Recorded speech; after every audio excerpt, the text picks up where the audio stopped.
그 예수가 평생 해야 될 욕을 다 했다 이렇게 하는 구절이 나오는데 재미가 있네요. 이게 이제 율법학자와 바리새파들에게 이제 책망을 하는 거잖아요. 이 책망을 하는 거기 때문에 이게 이제 두 가지가 명확하게 딱 보여요.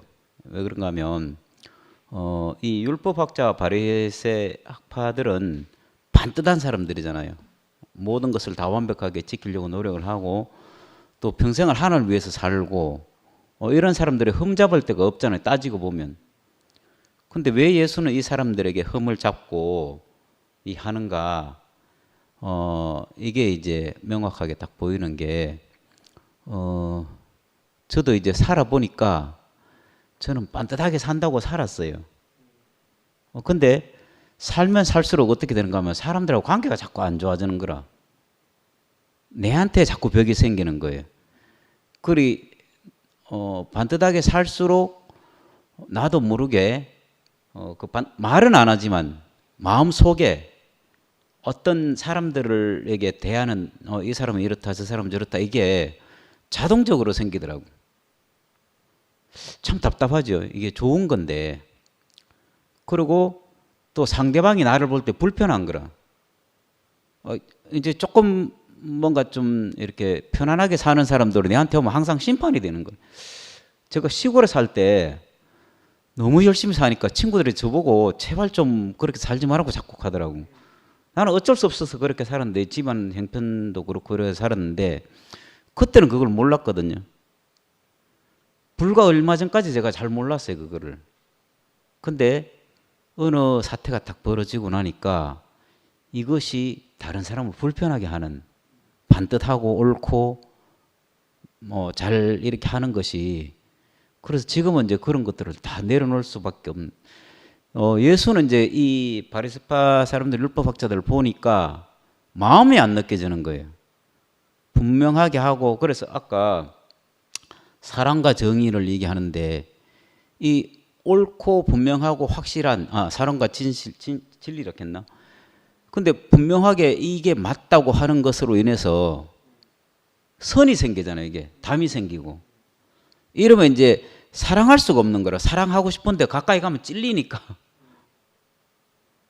상대방으로 하여금 불편하게 하고 거리를 두게 하고 그래서 이 예수는 이 두 사람을 볼 때 두 자리에 있는 사람들을 볼 때 마음이 안 느껴졌던 거죠.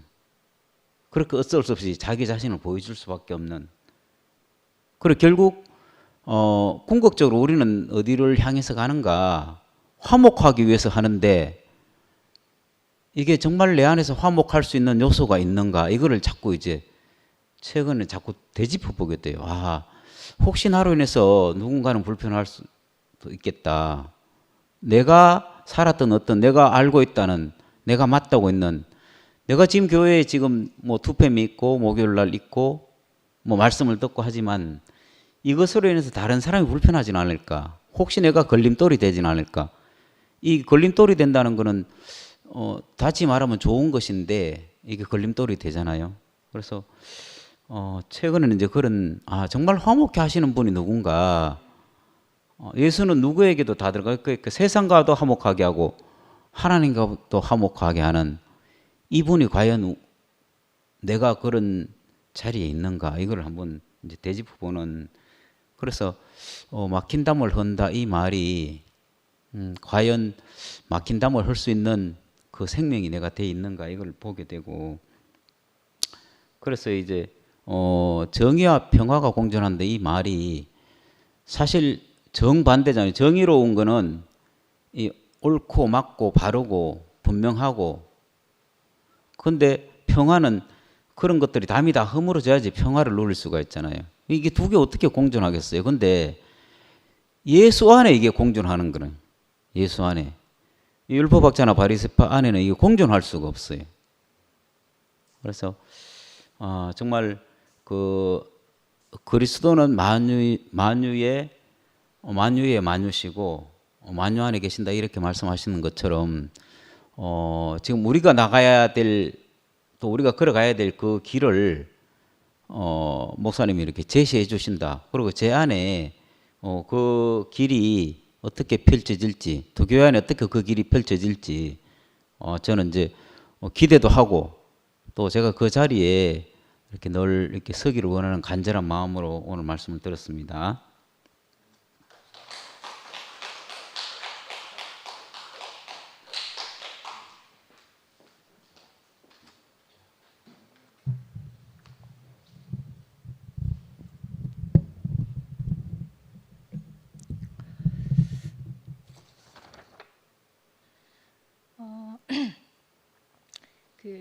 박은숙입니다. 예수가 율법을 완성하러 오셨다 이렇게 말씀했는데 그 율법의 완성이 이제 뭔가 이렇게 오늘 들어보니까 그 율법의 정신을 알게 되면은 율법의 전통을 살려내고 그 하나님 마음을 살려낸다는 거예요. 하나님의 마음은 사람과 하나님이 화목한 거고, 그래서 자동적으로 사람과 사람이 이제 화목하게 되는데, 지난주 그 안식일 할 때도 예수님은 그 안식일 율법에서 그 아버지의 마음, 하나님 마음을 읽어냈다고 이렇게 했잖아요. 그러면서 마지막 그 성경 구절에 그 사람은 안식일의 주인이다, 이제 이 말씀까지 이렇게 했는데, 저도 이렇게 여러분들이 이렇게 말씀을 들으면서 이제 간증 하나가 생각이 나가지고 그걸 하고 간증하고 싶어서 나왔거든요. 그 새 것과 옛 것을 그 곳간에서 내오는 집 주인과 같다. 이 말은 그 우리 인생에 있어서 있었던 모든 일이 어느 것도 버릴 것이 없다는 이렇게 그 말인데, 우리가 이 안에서 그 청량할 수 없는 그리스도의 풍성을 누리게 되고, 그 풍성을 누리게 되면은 내 스스로도 내가 참 온전한 상태에 있다 하는 걸 우리가 경험하게 되잖아요. 저는 미연이도 오늘 상견례 이야기 나왔는데, 저희 시어머님이 상견례 할 때 딱 두 마디 하셨어요. 직장 다니면 안 되고 교회 못 나간다, 이렇게 하신 거예요. 그런데 어떻게 이제 저도 교회 올 마음이 전혀 없었어요. 그런데 교회 오게 된 거예요. 거기서 여러 가지 갈등도 많았지만, 또 거기서 이제 제가 경험한 걸 이제 이야기하고 싶은 게, 어머님은 어머님대로 지켜야 될 율법이 너무 많은 거예요. 그 이사를 하게 되면 항상 좋은 날짜를 받아서 이제 이사를 하잖아요. 그리고 이제 이삿짐 들어갈 때도 밥솥이 제일 먼저 들어가야 된다는 그런 말이 있대요.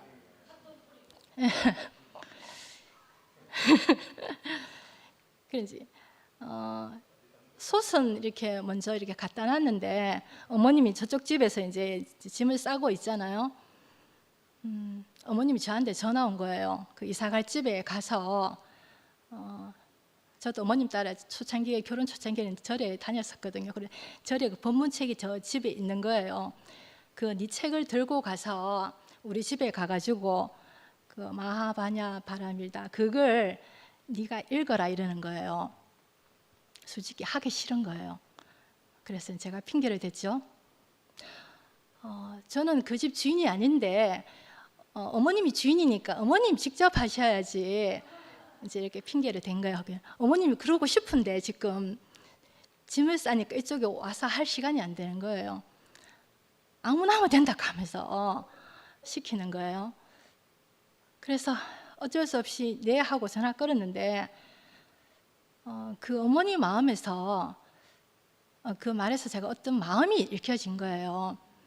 그전에는 쓸데없는 다 미신이라는 이런 생각들 있잖아요. 제가 무시하고 그랬는데, 어머님이 우리 집안이 참 잘 되기를 바라는 이제 그 마음이 제가 이제 읽혀지니까, 제가 부엌에서 그걸 펼쳐놓고 한 몇 분간 그걸 아주 천천히 정성을 들여서 제가 읽었습니다. 그리고 이제 어머님에게 제가 어머님 마음으로 제가 읽었습니다 하니까 그래 잘했다 하면서 이제 이렇게 지나갔는데 참 저는 그 짧은 경험인데 제가 너무 감사가 되더라고요. 아니면 얼마든지 제 입장에서 거짓말하고 넘어갈 수도 있고 그 1년 동안 아주 삐딱하게 있잖아요, 그렇죠? 그런 태도로 읽을 수도 있는데 그 어머님의 마음이 읽혀지니까 이상하게 그 껄끄러웠던 그 일이 제게 이렇게 수월하게 넘어가더라고요. 그래서 저는 그때의 경험을 제가 이 말을 가져왔어요. 이 말을 연결시키고 싶은데 어느 것도 버릴 수 없어서 사랑과 진실이 눈 맞추고 정의와 평화가 입 맞출 수 있게 되었습니다. 우리가 이렇게 하든 저렇게 하든 우리 안에서 먼저 하나님과 사람이 화목하고 사람과 사람이 화목하는 게 가장 중요하고 그게 복음의 의도라고 이렇게 말씀해 주시니까 우리가 이 안에서 이렇게 늘 그리스도의 풍성을 경험하면서 살게 되어서 감사합니다.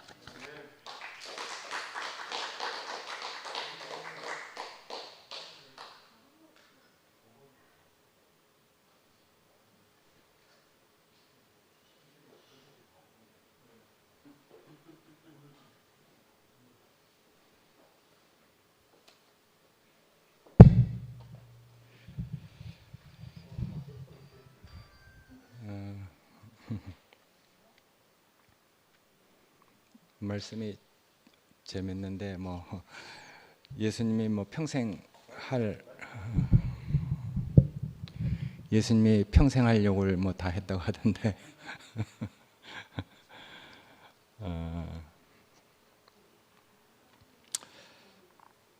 이전에 22절을 보면은 이제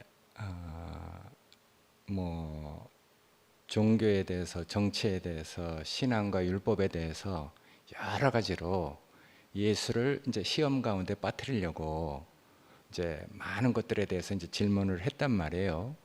근데 예수님께서 이제 정말 지혜롭게 대답하신 후에 그 이제 물어보잖아요. 너희는 그리스도에 대해서 어떻게 생각하느냐? 누구의 자손이라고 생각하냐? 이렇게 이제 물어본단 말이에요. 그러니까 이제 그 사람들의 관심과 주님이 이렇게 주목하고 있는 건 전혀 달랐잖아요. 그러니까 이제 그들은 예수가 이제 다윗의 자손이라 이렇게 대답을 했어요. 근데 반은 맞고 이제 반은 모르는 거죠. 그러니까 그 그리스도 그분에 대해서 이제 주목하고 있는 예수는 그들의 관심과 전혀 그 다른 것을 가지고 있는 분이기 때문에 뭐 물어보는 것에 대해서 대답은 전혀 다른 말로 그렇게 이제 한 것이거든요. 그래서 이제 그런 결과로 이제 23장에 이런 말이 나오는 것이거든요. 왜 이런 말이 나오냐 하면은 서기관과 바리새인들이 모세의 자리에 앉았으니, 그러니까 이제 서기관과 바리새인들이 모세의 자리에 앉아 있으니까 그들은 이제 엉뚱한 질문을 하게 되고, 예수는 이제 그들이 앉아 있는 그들이 모세처럼 외식하고 이제 이제 가식적으로 이제 관심이 다른 그 질문을 했기 때문에, 그래서 이제 무엇이든지 저들의 그 말하는 바는 행하고 지키되 저들의 행위는 본받지 마라, 이렇게 그 얘기한 것이거든요. 우리가 이제 말을 할 때 그 논리가 틀린 말을 하는 사람이 없잖아요. 근데 그 속에 속내를 다 감춰두고 논리만 쫙 이렇게 얘기한단 말이에요. 그럼 논리가 맞으면 다 맞다고 생각하는 거라. 근데 그 사람이 문제인 것이죠. 공산주의들이 다 그러거든요. 그 사상교육을 시킬 때 그 속에는 사회주의, 공산주의를 만들고 싶지만은 이제 뭐 주제도 아닌 것을 가지고 이제 끌어다가 논리로 막 전개해서 그 논리에 맞으면 이제 뭐 하여튼 논리에 맞도록 해서 사람을 굴복시키는 이런 것들이 대부분 이제 운동권 사람들이 하는 그 전략이잖아요. 그러니까 뭐 그 논리에 맞는다 그래서 맞는 게 아니고 사실은 그 본질, 그 속에 감춰진 그 속내를 우리가 아는 게 그 중요하잖아요. 그런 것처럼 정말 그 그리스도가 무엇이냐, 누구의 자손이라고 생각하냐, 이렇게 그 이제 물어보게 된 것이잖아요. 그러니까 나는 그리스도는 정말 만유 위에 계시고 만유 안에 계신 분이란 말이에요. 그러니까 하늘에도 계시고 우리 안에도 있잖아요. 그러니까 그분은 한 인격 안에 진실로 계신 분이니까 시방도 계시고 전에도 계시고 앞으로도 오실 자다. 사람이 있는 한 하나님은 인격의 하나님이죠. 사람이 없다면 어떻게 하나님이 인격으로 나타나실 수 있겠어요? 그러니까 하나님의 난 인격이신 게 정말 좋아요. 그러니까 우리 영 안에서 그 운명을 통해서 그 생명이 우리에게 이렇게 그 이제 부어졌단 말이에요. 그러니까 생명 안에서 우리가 그리스도를 누리고 체험해 가는 것이니까. 그래서 의의 열매가 그리스도 안에서 의의 열매가 가득해서 하나님의 영광과 자랑이 되도록 우리를 그렇게 이제 그 자라가게 해 가는 것이니까. 난 이게 정말 너무 감사하거든요. 우리 한 사람이 뭐 온전해봤자 얼마나 온전하겠어요. 근데 이제 합력해서 선을 이루게 되고 그것이 이제 그 교회가 되고 하나님 나라가 돼서 장차는 이제 하늘로부터 내려오는 예루살렘 성으로 완성이 되겠잖아요. 그러니까 나는 이런 하나님의 크신 경륜, 아까 혜경이도 여기 그 얘기했지만은 하나님을 구체적이고 가깝게 경험하기도 해야 하지만은 더 큰 하나님의 경륜도 볼 수 있어야 된다, 이렇게 얘기했잖아요. 그러니까 정말 우리는 그리스도 안에서 정말 지혜와 그 보아이신 그 인격, 그분을 우리가 그 누리면서 이제 살고 있으니까. 그러니까 나는 외식하고 있는 서기관과 바리새인들, 그 말만 하고 행치 않고 있잖아요. 무거운 짐을 묶어갖고 사람의 어깨 위에다가 씌운단 말이에요.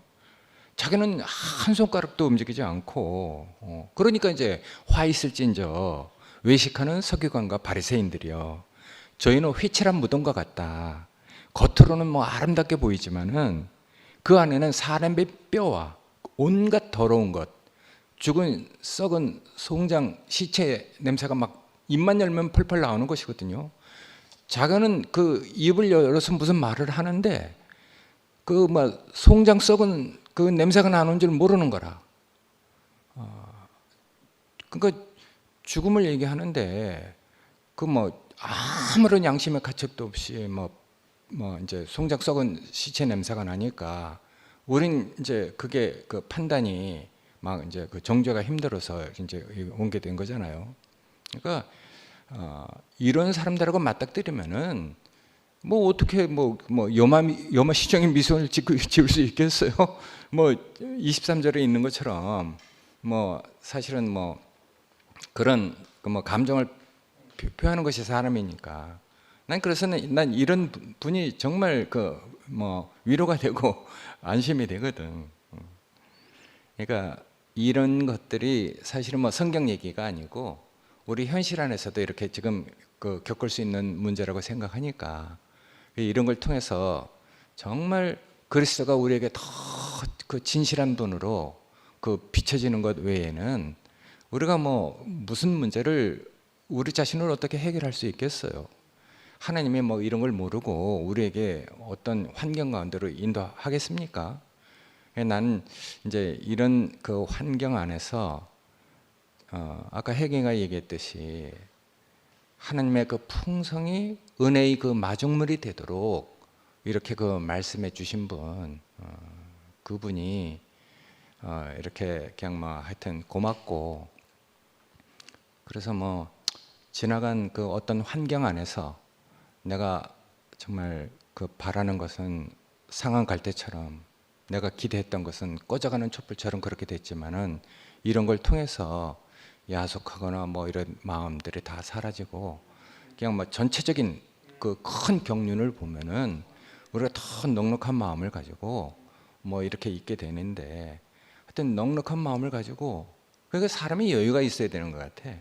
그리스도의 큰 경륜을 보게 되면은 정말 뭐 내가 가지고 있는 어떤 생각들 이런 것들이 그냥 알아지잖아요. 내가 판단하는 판단으로 하나님이 나를 판단할 것이고, 내가 대해주는 그 대로 내가 정말 그 이제 하나님이 나를 대해 주실 것이다 하는 그 말을 듣고 내가 어떤 판단을 가질 수 있겠어요? 그러니까 그 판단을 가질 수 없다는 그 마음은 그 그리스도를 나에게 보여주셨기 때문에 내가 이제 그런 마음을 갖게 된 거라고 생각되거든요. 난 그래서 그런 그 하나님의 말씀을 또 마음을 뭐 내가 신비 안에서 들은 게 아니란 말이에요. 그냥 형제의 어떤 그 교통을 통해서 내가 들었는데 그때 내 가난한 심정이 그것이 그 하나님의 말씀을 이렇게 새겨 들어와서 내가 이런 마음을 갖게 된 것이거든요. 그러니까 난 이런 형제들이 얼마나 귀하겠어요. 내가 가질 수 없는 그런 마음을 내 가난할 때, 난 그때 생활이 안 됐었거든요. 정말 뭐 상한 갈대가 꺾여지는 것 같은, 꺼져가는 그 불꽃 같은 그런 처지에서 내가 어떻게 실실거리고 웃을 수 있겠어요? 난 2달 동안 정말 그 땅이 흔들리고 스트레스 때문에 어지러워서.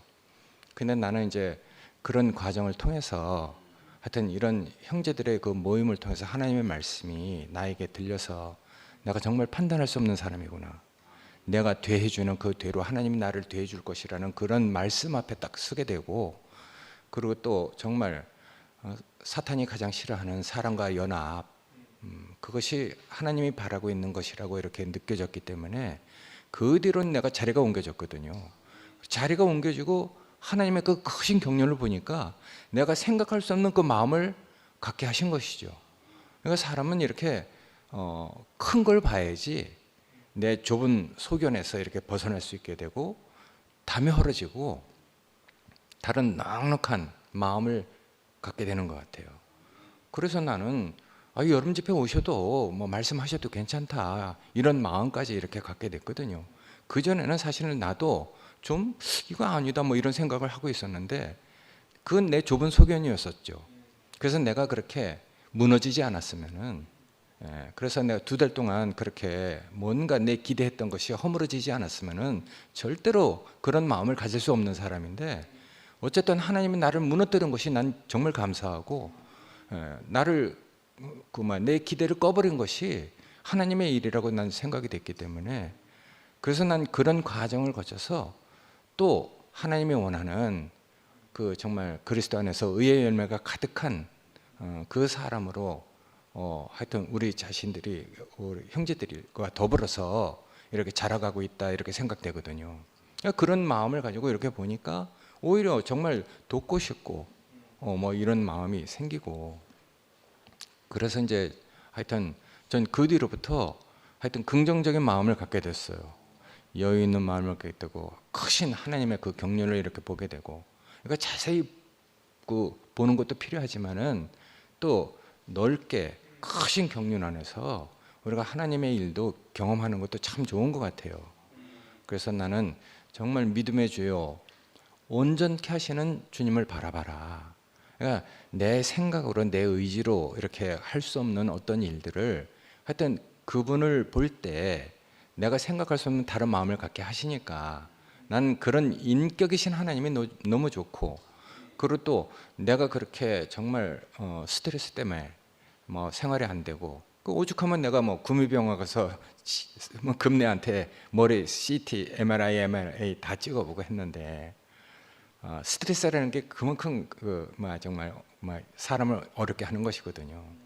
그러니까 그런 고난 중에 이렇게 있지 않으면은 이런 자리로 또 어떻게 옮겨질 수 있겠어요? 그러니까 나는 정말 2달 동안 정말 힘들었거든요.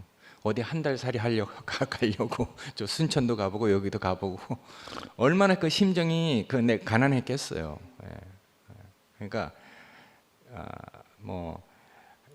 11시 모임이나 이런 말씀 전 많이 듣거든요. 근데 이제 그 들을 때마다 누가 뭐 특별히 뭐 말하는 건 아닌데 어떤 그 환경이 하여튼 이렇게 그 뭐 하여튼 많은 뭐 이렇게 그 뭐야 무게를 느끼게 한단 말이에요. 그러니까 나는 이런 환경 안에서 그래도 하나님께서 은혜를 베푸시는 게 너무 감사하고 이런 모임 안에서 그래도 심령이 가날 때 형제들을 통해서 하나님의 말씀을 이렇게 들려주는 이런 형제들이 있다는 것 정말 너무 감사하거든요. 어쨌든 우리가 그리스도가 무엇이냐, 너희는 그리스도를 누구의 자식이라고 생각하냐, 그리고 그런 그리스도에 대해서 정말 자기는 알고 있으니까 이 서기관과 바리새인들이 모세의 자리에 앉아 있으니까 율법을 가지고 11조 드려라 뭐 하라 하니까 그러니까 우리가 정말 이런 그 율법 안에서 우리가 완전히 그 자유를 얻는, 저도 율법 때문에 고생 많이 했거든요. 10년 동안 목사님 집에서 살면서 그래도 목사님 집에서 사니까 저런 사람 정도는 되지 않겠는가. 그러니까 나도 그 나를 그렇게 보이려고 얼마나 내가 그런 척 했겠어요. 그 가식적이고 위선적인 삶을 내가 10년 넘게 살았어요. 근데 그렇게 살다 보니까 많은 은혜가 가식적이고 위선적인 그 바늘구멍만한 구멍으로 은혜가 다 누수가 돼갖고 어느 날 내가 바짝 마른 사람이 됐어요. 그래서 이 율법이라는 것이 이렇게 무섭구나. 그 정말 위선적이고 가식적인 것이 나를 이렇게 피폐하게 만드는구나. 그때 내가 자유를 얻었어요. 정말 율법에서 내가 자유케 되는 날 얼마나 정말 그 감사한지. 그 다음서부터 있는 그대로 뭐 내 부끄러운 내 자신을 형제들한테 이렇게 그냥 보이고 그래 살았거든요. 그 다음서부터 내 율법의 그 속박에서 내가 이렇게 벗어나게 됐어요. 있는 그대로 뭐 형제들한테 나를 보이는 것인데, 형제들한테 나를 보이는 것이 사실은 하나님 앞에서 나를 제물로 드리는 그런 것과 내가 조금 더 나눠지지 않았어요. 그 뒤로도 이제 이렇게 또 많은 과정을 거쳐서 이런 우리가 이제 과정을 거치는데, 하여튼 나는 이런 그 현실을 우리한테 이렇게 허락하시지만은 그 안에서 늘 그 그리스도 영원한 인격이 그 하나님의 경륜을 통해서 이렇게 우리에게 흘러오고 있다는 것이 너무 감사하고, 난 인격이신 하나님이 너무 좋아요. 감사합니다.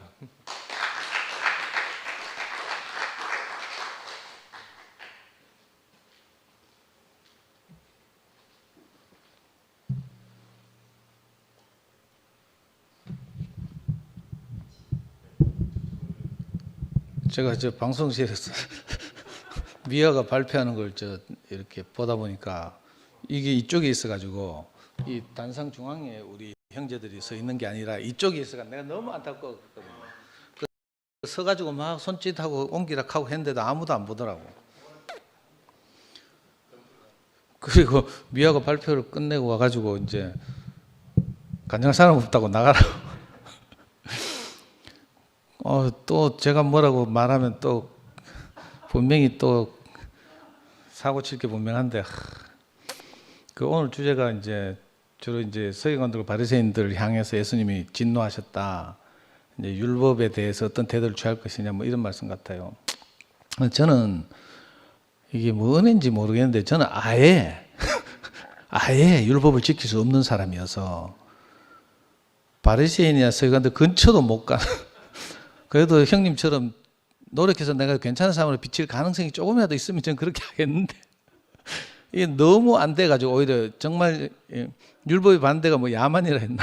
저는 너무 야만적이라 가지고 이 참 오늘 말씀이 참 어렵기도 하고 이랬거든요.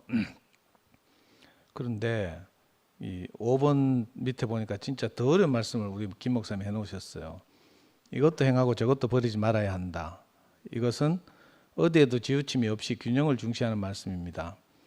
예수님은 어느 하나를 강조하느라고 다른 하나를 버린다든지 새언약에 와서는 구약을 버려야 한다고 하지 않았습니다. 신약의 복음은 구약의 율법을 완성하는 것으로 보았습니다. 우리에게 허락된 모든 것이 하나도 버릴 것이 없는 의미 있는 일이 되면 우리는 참으로 온전한 상태에 있게 됩니다. 아까 우리 혜경이도 이 말씀이 너무 은혜가 된다고 이제 왜 예수인가에 대한 대답으로 이 말씀을 하셨잖아요. 근데 저는 이제 제 꼬라지를 생각하고 이 말씀을 드리니까 이 너무 어려운 거라. 어디에도 지우침이 없이 뭐. 근데 있잖아요. 너무 신기하게 저는 이제 이 말씀 속에서 다른 이야기를 좀 하고 싶은데 아까 미화가 범어동 모임에서 만난 어떤 자매 이야기를 했잖아요. 그 자매는 이제 굉장히 수성구에서 초엘리트 집안인데 남편은 이제 방천동에 치과의사를 하고 자매는 경대법대를 나왔어요.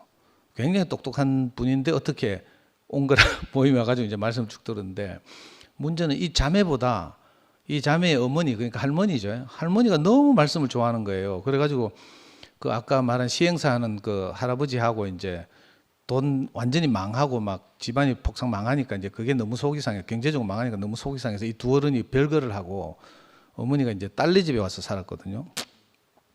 근데 딸네 집에 살면서 손녀 돌보고 뭐 이러면서 이제 그죠 살았는데 거실에 제가 돌아다니면서 하는 그 모임 그 MP3 파일 있잖아요. 그걸 막 매일 크게 틀어놓고 지묘동 모임 창세기 파일을 엄청나게 크게 틀어놓고 계속 그것만 듣고 있다는 거라. 이 자매가 자기 엄마가 너무 신기하더래요. 그리고 그걸 듣더니 어느 날 마음이 열려가지고 별거 하고 있던 할아버지하고 합친 거라. 그래가지고 우리 교회 왔잖아요. 와가지고 시행사는 그 대사업가인 할아버지가 온 가족을 이끌고 목사님 집에 찾아가서 이제 자기 살아온 이야기 다 울고 막 그런 기억이 나고 또 이 집이 그렇게 해서 이제 부모님이 화목해졌잖아요. 그 다음에 이 자매가 자기 남동생을 또 상담해 달라는 거라. 남동생은 또 수성구에서 외제차 딜러를 해, 딜러를. 잘 나가는 거죠. 잘 나가니까 와이프 내팽개쳐놓고 맨날 돌아다니고 노름하고 뭐 이런 집안이었는데 그 청년이랄까 뭐 30대 초반에 그 청년 상담하러 해가지고 내가 또 가가지고 있잖아요. 그 스포츠카 외제카 막 몰고 다니는데 막 또 막 두 부부가 뭐 어떻게 되고 뭐 이런 이야기를 했거든요. 그래서 제가 그 경험을 아까 미아가 잠깐 이야기했는데 나는 까맣게 잊고 있었는데 그 이야기를 하는데 있잖아요. 오늘 이 말씀하고 갑자기 오버랩이 되는 거예요. 그래서 저는 도저히 제가 할 수 없는데 제 전적인 뭐 경험이나 성질이나 뭐 인품이나 이런 걸로는 도저히 할 수 없는데 신기하게도 이 예수를 통해서 제자들이 그 발견한 예수를 통해서 나타난 하나님 마음 이거 우리가 이제 추상적으로 좀 표현하자면 그리스도라고 하잖아요. 그리스도가 내 인생을 점점 점령해 오는 만큼 이상하게 내가 할 수 없는 것이 가능하게 되더라고. 그리스도가 있으면 그러니까 예수님께서 율법을 폐하러 온 것이 아니라 완성하러 왔다 했잖아요. 저는 지금까지 제 인생을 내 멋대로 살았거든요. 아무도 통제하는 사람도 없고 내 머리도 없고 아버지 없죠. 학교 안 다니니까 선생님 없죠. 선배 없죠. 형만 피하면 되는 거라. 형은 근데 어릴 때 맨날 잡아 때리기는 하지 뭐. 그런데 있잖아요. 제가 교회 와서 하루는 그 초기인데 이제 인터넷으로 복음을 전했어요. 그 PC통신 그때 할 때 합표서 만들고 막 이래가지고 할 때 우리 교회에서 사실 PC통신 원조는 정순재 형체거든요. 지금 11시에 있는. 정순재하고 저하고 김재영하고 이런 몇 명 10명이 그때 그 하이텔 아이디를 만들어가지고 이제 그 합표서를 만들고 이렇게 활동을 했는데 그때 어떤 형제를 만났잖아. 청주에 있는 어떤 형제를 만났는데 이 형제가 순재하고 친하고 저하고도 친하고 이래가 갑자기 세 명이서 화상 통화를 삼자 통화를 하자는 거라. 이 청년이 한국통신에 근무했거든. 그 한국통신에서 그게 되는갑대. 순재한테 전화하고 저한테 전화해가지고 둘이 셋이 동시에 수화기를 뜨니까 삼자 통화가 되는 희한한 시스템인데 삼자 통화를 하자고요. 그리고 삼자 통화를 했죠. 우리는 갑자기. 근데 자기들 위해서 기도 좀 해달라는 거라. 그래가지고 내가 맨날 돌이나 던지고 화염병 던지다 와가지고 갑자기 기도하라 하니까 몹시 당황해가지고 옛날 어릴 때 다녔던 막 그 추억을 다 되살려가지고 기도를 했어요. 이 친구가 자기를 고백하는데 자기는 이제 그 동성애자라는 거죠. 근데 이제 이걸 아무한테도 말 못하고 부모님도 모르고 이제 기독교인들 동성애자 하면 귀신 쓰였다고 생각하고 우리 교회 안에도 그런 분들이 있거든요. 완전히 저 가장 오른쪽에 있는 기독교인들은 저 귀신 쓰여서 그 다 정신병이다, 교정의 대상이다 이렇게 생각하는 사람들이 많거든요. 근데 이 형제는 그게 아니고 자기가 너무 가난한 거라 부모님은 이제 결혼을 나이가 되니까 결혼을 해야 되고 막 이런데 자기가 이제 그 귀신 쓰였단 말 듣고 이러니까 너무 괴로워가지고 내하고 순자한테 기도 좀 해달라는 거야. 그래서 세 명이 앉아 전화기 앞에 대고 기도를 했다니까 진짜. 이거 실화예요, 실화. 그래가지고 이 형제가 마음이 열려가지고 대구에도 여러 번 왔잖아. 주일에 자주 와서 올 때마다 불로 불고 이랬거든요. 근데 이제 이 형제가 이제 집안의 그 스트레스 그 강압에 못 이겨가지고 결국 결혼을 하게 됐어요. 자기 그 정체성을 이렇게 숨기고 어떤 자매하고 결혼을 하게 됐는데 그 결혼식을 이제 청주에서 하게 됐어요. 근데 우리가 복음을 전해가지고 알게 된 형제잖아요. 저는 지금까지 인생을 살면서 내가 싫어하는 거 절대 해본 적이 없거든. 마음이 안 내키는 거 이런 거 뭐 그냥 제 쪼대로 살았어요. 근데 신기하게도 그 형제가 결혼을 한다는데 내가 갑자기 막 우리의 수능 칠 때쯤 있잖아요. 가슴이 답답해. 마음에 부담이 막 오는 거예요. 거룩한 부담이 막 오더라고요. 너무 오래된 이야기였는데 교회에서 간증담도 안 했지 싶은데 그래가지고 그래도 저 형제 앞에 교회를 대표할 사람은 나밖에 없는 거예요. 내가 교회 온 지 얼마 안 됐고 짬밥도 그렇고 생명도 없고 이렇지만 그게 내게 너무 마음에 부담이 돼가지고 내 평생 처음으로 내가 원치 않는 일을 해봤다니까. 그래가지고 차도 없었잖아요 저는. 그래가지고 저 북부정장 가지고 시외버스 타고 청주까지 갔잖아. 청주에서 택시 타고 결혼식장 갔어요. 어떤 교회 지하실에 요래 꼭 생겼어요. 이런 식으로 세련되게 결혼식을 막 했어요. 저 뒤에 앉아 있다가 결혼식 끝났어. 이제 이 신랑한테 인사는 해야 되잖아요. 내가 왔으니까 우리 교회를 대표해서 왔으니까 인사를 하러 내려왔어요. 여기 신랑이 여기 있어. 내 보자마자 있잖아요. 신랑이 저를 막 끌안뛰면 막 펑펑펑펑 우는 거예요. 그래서 저도요 펑펑펑펑 둘이 끌안고 울고 이게 뭔 짓인가 몰라 결혼식장에서. 나는 이 형제의 마음을 좀 알 것 같아. 자기가 어쩔 수 없이 그 주변 환경에 이런 데 둘러싸여 가지고 자기가 그 마음에 없는 이런 걸 하잖아요. 이건 뭐 유전도 아니고 뭐 누구의 잘못도 아니고 뭐 이런데 이제 요즘 뭐 이렇게 공부해보고 책 읽어보면 이건 뭐 하여튼 원인을 알 수 없는 현상이라는 게 있고 우리 교회도 있잖아요. 실제로 다양한 정체성을 가진 성적으로 다양한 정체성을 가진 많은 사람들이 있거든요. 우리가 알기로는 뭐 레즈비언하고 게이밖에 모르지만 그게 아니고 다양한 정체성에서 공부해보면 저는 상담하다 이런 사람들 많이 만나가지고 공부 좀 해봤거든요. 그러니까 모험한 정체성이 있는데 하여튼 그때 내 처음으로 내가 원치 않는 일을 해봤다니까. 그래서 오늘 이 말씀을 이렇게 읽으면서 내가 중심을 잡고 막 이렇게 좌우로도 지우치지 않고 이건 제게는 사실 불가능한 일이고요. 근데 내게 그리스도가 인식된 만큼 내가 그거 사라지더라니까. 그때 그 신랑을 부둥켜 하고 내가 울던 생각하면 지금도요. 내가 다시는 그런 일 못할 것 같아. 나 정말 가고 싶지 않고. 근데 어쩔 수 없이 내가 그 교회 온 지 그때 몇 년 되지도 않았을 때인데 한 3, 4년, 5년 뭐 이 정도도 안 됐을 때인데 어떤 그 내가 이 형제 앞에서 교회를 대표한다는 마음에 거룩한 부담이 있었는데 그걸 내가 어찌 이길 수가 없어가지고 그래 가서 그 결혼식 하는 축하해야 되는데 신랑 붙들어가고 토고 일마가 뭔지 울어가지고 내가 울었다니까. 그러니까 지금도 그 생각이 서나고 그 후로도 이 형제가 이제 아이들 낳고 이렇게 잘 살고 있다는 소식이 들릴 때마다 내가 너무 감사하고 또 지금도 희미하게는 교회하고 연결돼 있어가지고 내가 조심스럽긴 한데 그러니까 제가 알아지는 건 뭔가 하면요 바시내고 서기관들처럼 하지 않고 외식하지 않고 정말 우리 마음 안에서 하나님이 원하는 이것을 우리가 살아내려면 사실은 우리가 노력한다고 될 일이 아니고요. 죽었다 깨나도 안 되거든요. 그게 아니라 그 예수를 통해서 나타났던 그 인격, 그 아까 하나님 인격이신 것이 너무 좋다고 하셨잖아요. 그 하나님 마음이 우리 안에 와서 자리 잡으면 우리 안에서 인식이 생기면 우리 생명이 자라나면 이상하게 우리 된 만큼 조금씩 우리가 이렇게 그 범위가 넓어지는 것 같거든요.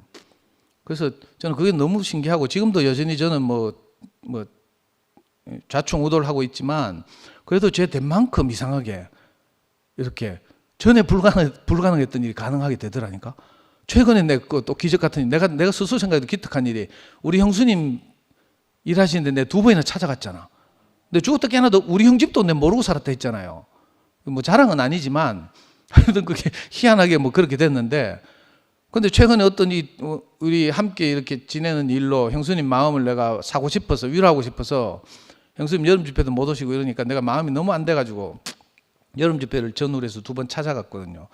이게 전에는 저로서는 스스로는 불가능한 일이에요. 난 전에도 말씀드렸죠. 형수님이 너무 무섭기도 하고 내가 형수님 앞에 가면 하나님 앞에 가는 것 같고 내 꼬라지를 다 알고 있고 어릴 때부터 내 한 싸가지 다 알고 있으니까 정말 두렵고 떨리는데 이상하게 우리 미화가 자꾸 이렇게 독려하고 가자고 하고 이래가지고 내가 미화한테 쫄래쫄래 해가지고 형수님한테 갔는데 제가 지금 지나고 나서 생각해도요 제가 너무 자랑스럽고 기특하거든. 하나님이 이렇게 우리 지경을 한 걸음씩 넓혀 가시는구나 이 생각이 드니까 너무 감사하고 조금 안심이 되거든요.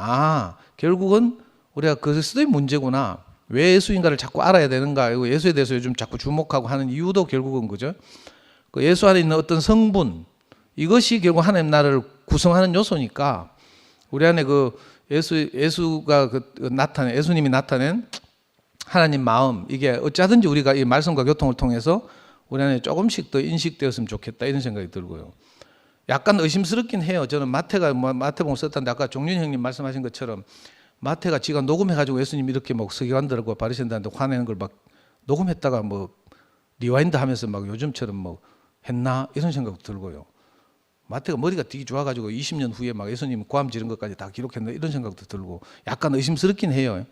이걸 그대로 받아들인 분들한테 정말 죄송하고 저는 약간 이런 게 있어가지고 자꾸 이렇게 반대로 생각하고 이런 이제 그게 있거든요. 하지만 저는 제 생각에는 마태가 자기 안에 인식된 예수, 자기 안에 인식된 하나님 마음 이걸 가지고 그 예수님을 다시 생각해 봤겠죠. 그러니까 아마 꼭 이렇게 말 안 했을 수는 있어.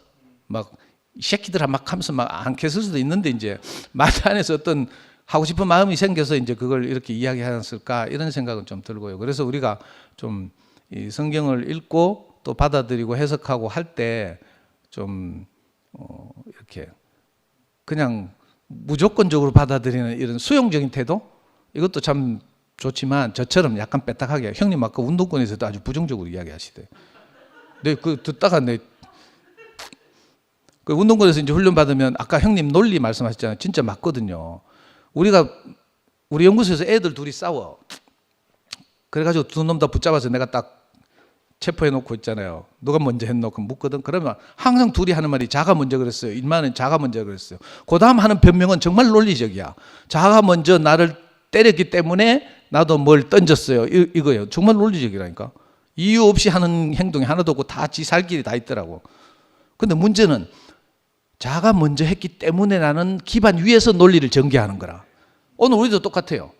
뭐 우리가 이러저러 하죠. 뭐 신모때에 대해서 말하고 뭐에 대해서 말하고 뭐에 대해서 말해요. 근데 그 논리적 기반은 그죠? 항상 허점이 있는 거라. 그 가정이나 가설이나 이런 걸 기반으로 논리를 전개하기 때문에 논리에 속으면 안 돼요. 저도 운동권 투신하게 된 결정적 계기가 뭔가 하면 이제 그 대한민국 운동권들이 모두 다 읽는 책이 하나 있어요. 그게 뭔가 하면 해전사라는 책이야. 해방 전후사의 인식 해가지고 그 당시 유명한 서울대학교 영문학과 강만길 교수, 백낙천 교수님, 고대 사학과 강만길 교수님 이런 분들이 해방 전후사 그러니까 일제하에서 독립운동을 하던 사람들의 역사를 쭉 쓴 책인데 논문 모음집이에요. 논문이에요, 논문, 학위 논문. 그걸 읽으면요, 와 이승만 저거는 독립운동도 안 했네 이 생각이 든다니까 저절로.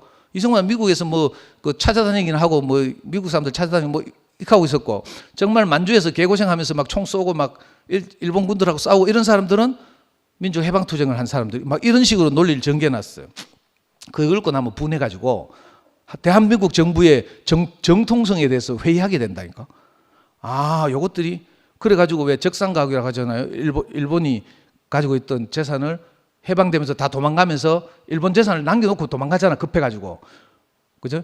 그런 것들을 다시 가져가는 사람들, 결국 기득권자들이고 이렇죠. 동아일보, 조선일보, 하여튼 그런 식으로 너무 길이 간데 논리라는 것을 형님이 정확하게 지적해 줬다는 생각이 들고요. 우리도 마찬가지로 말씀을 듣거나 교제를 할 때 예를 들어서 요즘 어려운 말로 칼바르트니 또는 불트만이 틸리니 이런 사람들 이야기할 때 이런 사람들 전부 심지어는요 그 세상이 어떻게 생겨났다는 걸 이야기할 때도 바다에서 파도가 치다가 단백질이 어떻게 됐다 이런 거 있잖아요. 아니면 빅뱅이 일어났다. 이런 거 전부 가정이에요. 가정. 과학적으로 증거가 있는 게 아니고요. 가정을 기초로 그다음 논리를 전개하기 때문에 창조를 부정하고 진화니 이런 소리 하는 거라. 그렇다고 해서 그죠? 창조라고 그러면 과학적 근거가 있나? 그것도 아니거든요. 그러니까 진짜로 우리가 하나님 말씀을 들으면서 내 인생에서 창조가 일어날 때 이게 하나님 말씀이 되는 거죠. 저는 이제 오늘 예수님 말씀도 그렇게 받아들여서 제가 도저히 율법과 거리가 먼 사람이고 바리새인 흉내도 낼 수 없는 그림자도 밟을 수 없는 사람이지만 이상하게 그리스도가 내 인생을 점령해 가면 점령해 갈수록 내가 조금씩 그렇게 사라지는 것이 너무 감사하고 제 스스로도 너무 기특하고요. 주님을 찬양합니다.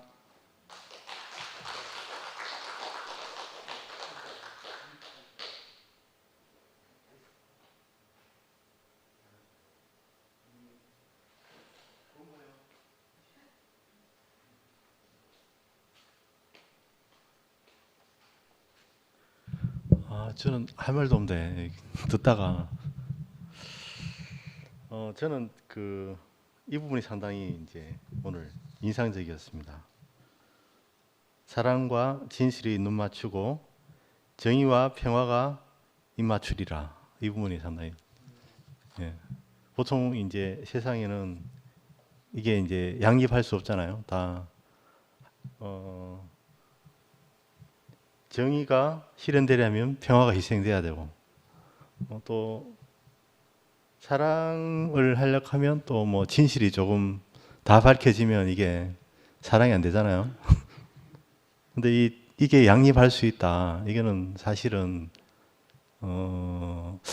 저는 이 하나님의 이제 이 인식은 객관적인 게 아니고 주관적이다 이런 생각이 들었습니다. 우리가 모든 진실을 이 객관적으로 증명하려고 하니까 모든 문제가 이게 밝혀지지 않잖아요. 인물의 차이거죠. 객관적으로 뭔가 과학적으로 설명하려고 하면 그리스도의 세계는 미궁수고로 빠지는 것. 이거는 극히 인격적이고 개인적인 사건이다. 이렇게 생각이 들었습니다. 제가 이제 아까 전에 이런 이야기 많이 들었지만 이 현실에서 이제 우리가 한 가지 얻은 게 있다면 예수에 관심을 갖게 됐다.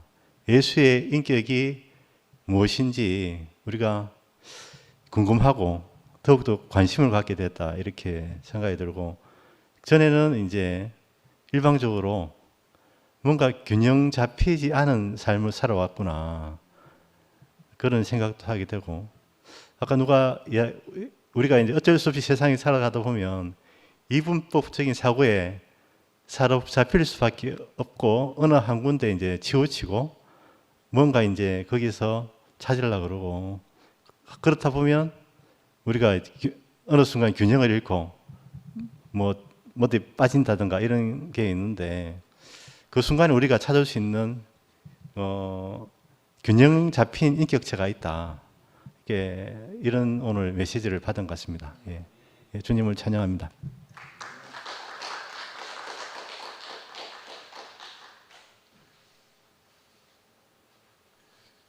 더 이상 없으면 오늘 시간도 됐고 마치도 될까요? 예, 그럼 찬송 한 곡 같이 부르면서 마치도록 하겠습니다.